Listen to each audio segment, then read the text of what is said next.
connecting the best and brightest minds from across the spatial computing industry.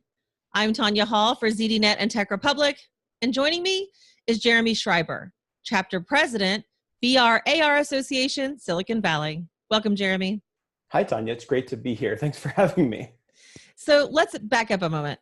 Before we're engaging in the startup of the Silicon Valley chapter of the AR/VR Association, what work did you do in VR and AR before? Yeah, so prior to the VRAR Association, I was working at a company called Flex, or many people might know it as Flextronics. This is one of the largest global hardware manufacturers. And one thing that a lot of people don't know about Flex is that we do a lot of design work as well. And so I was Senior Director of Augmented Reality, where I was helping to build a business unit focused on augmented and virtual realities. Really cool opportunity, and I had a lot of fun doing it. Explain the mission and reach of the VRAR Association. Yeah, so the VRAR Association is the largest global trade organization for virtual and augmented realities. And our purpose is really just to connect the best and brightest minds from all across the industry, get everybody together, help make those business connections, help foster education, best practices, and everything that it's going to take to really help this very nascent industry grow and prosper. We have over 50 chapters all across the world, including chapters here in Silicon Valley, another one up in San Francisco, all up and down the West Coast, but we're in Europe and Asia, India, just all over the map, because the best minds are really scattered everywhere, and our goal is to pull everyone together. Your specialty is on the hardware side. Yes. What big technology hurdles did hardware manufacturers have to solve in the recent past, and what challenges are still out there for 2019? Yeah, so for virtual and augmented reality, there's a lot of hardware challenges. So part of it is on the design front, and then part of it that a lot of people don't even think about is the manufacturing front. So I think when you look at all the different kinds of technologies that come together to make augmented reality, for instance, optics are probably the single largest technical hurdle that you have.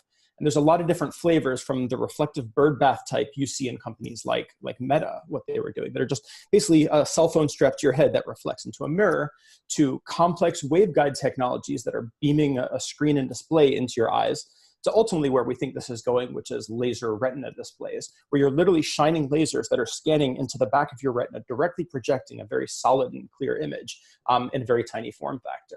And so just going from the science of how do these optical technologies work to then how do you engineer it down to be small enough to put into a headset that you can wear all day without weighing down your head or draining battery life is really challenging. Once you get past that design part, the next part is how do you build these things, because they've never been built. These are things that are seen in specialty, like when you go to an eye exam, you'll see it at the eye doctor, large expensive medical equipment.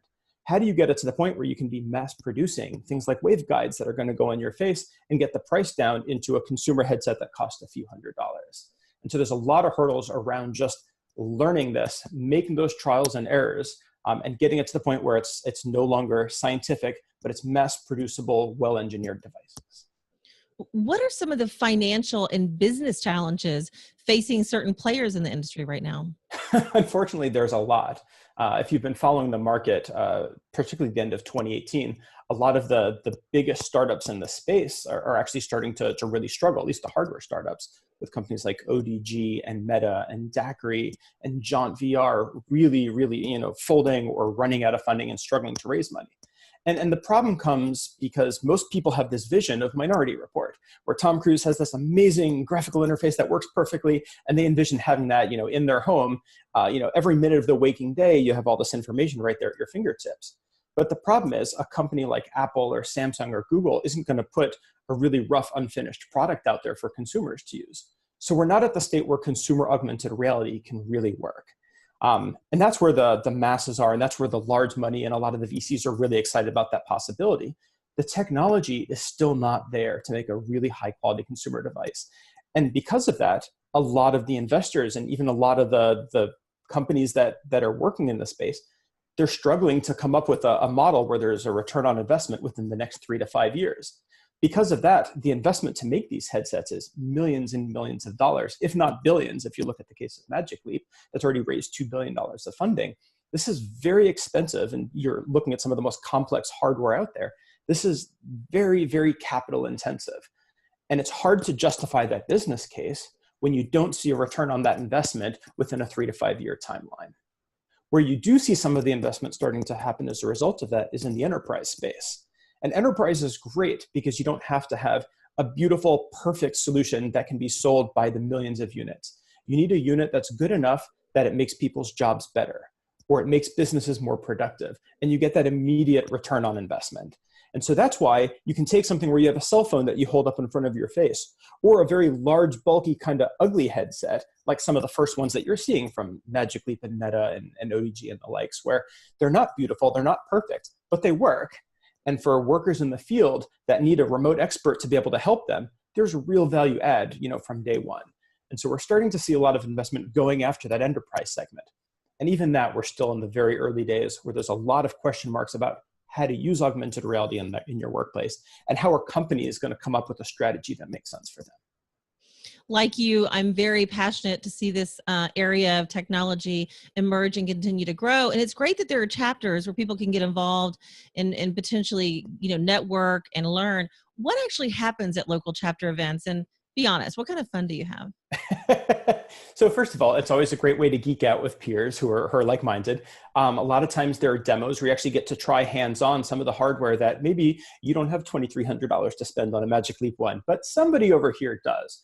A lot of times companies are going to showcase some of the hottest new technology they've built that's not even released on the market yet. And maybe it's a little bit rough in beta, but you still get to try it out and really see new things that you otherwise wouldn't see.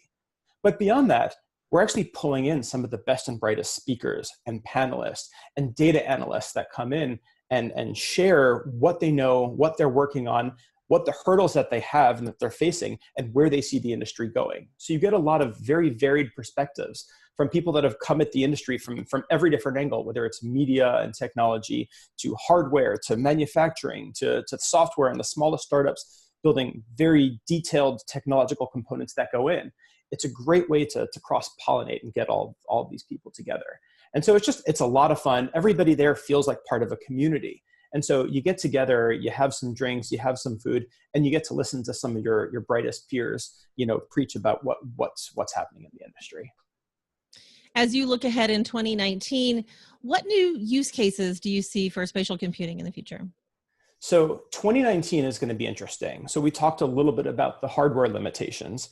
And so I think when it comes to AR hardware, you're going to see some incremental changes. Microsoft is theoretically going to release their next generation HoloLens. I think we might start to see some sneak peeks of some other headsets, maybe from Magic Leap, where it's not quite built, but they're coming out with it. A big one is Oculus is going to be releasing the Quest VR headset, which is a truly untethered but high quality 6 DoFs, a 6 degrees of freedom headset. That's really exciting. I think a lot of people are looking forward to that because that's going to be the first time you can really bring high quality virtual reality experiences to the masses. And unlike where it is today, so my Rift is tethered to a PC that's an expensive PC and it only works when I'm sitting in my room by myself. Here, when you want to build a product and demo it to people, you can pick up the headset, take it out into the world, and show it to people. And for technologies like AR and VR, which are in the very early days, the biggest obstacle we just have is getting people to try it. Getting that wow factor the first time you put it on. It's really hard if no one has a headset lying around. But when you have a $400 virtual reality headset that you can pick up and bring to the office and get everyone to try it on, so you're doing enterprise training solutions, or bring it to your kids' show and tell and get them to try it on. Like, this is going to be a game changer, I think, for really getting high quality virtual reality into people's hands. Beyond that, I think we're looking at a lot of mobile experiences, and it's going to have the inverse effect. I think there's going to be a lot of really bad AR experiences that are brought to you on the cell phone. ARKit, ARCore, they're fantastic because they're getting it into the hands of the masses. And what we're going to see, unfortunately, is a lot of hello world applications, like the original flashlight apps and things that people were playing with on the iPhone. So there's going to be a lot of people whose first experiences with AR is just really bad. And they're going to get really upset. And we might actually start to see kind of a dip as we hit sort of that trough of disillusionment of AR, where the hardware's not there and the cell phone mobile versions are going to be kind of crummy. So 2019 might be a bit of a difficult year, but if we can hold on to, kind of the belief in the vision, I think as we start getting to 2020, even 2021, that's when things are really going to get exciting. I'm certainly holding in the belief of the vision, Jeremy, and hopefully everyone else is too. Jeremy Schreiber, Chapter President, VR AR Association, Silicon Valley. if somebody wants to maybe find out more information about you or one of the chapters, how can they go about doing that?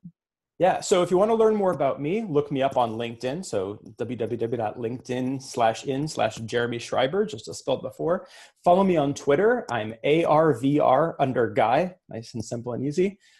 Or if you want to talk to me about the chapter or getting involved with the VRAR Association in any way, check us out at www.thevrara.com/Silicon-Valley.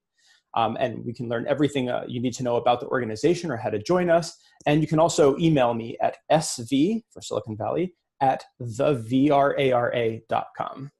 So I hope to hear from you. I'm excited to meet some of the viewers out there. And come, get involved. There's a lot going on. We need more good people, so come join us. Sounds good, Jeremy. And if you guys want to find more of my interviews, you can do that right here on ZDNet or Tech Republic, or go to my website, tonyahall.net. I've got links to all my social sites. Thanks for watching.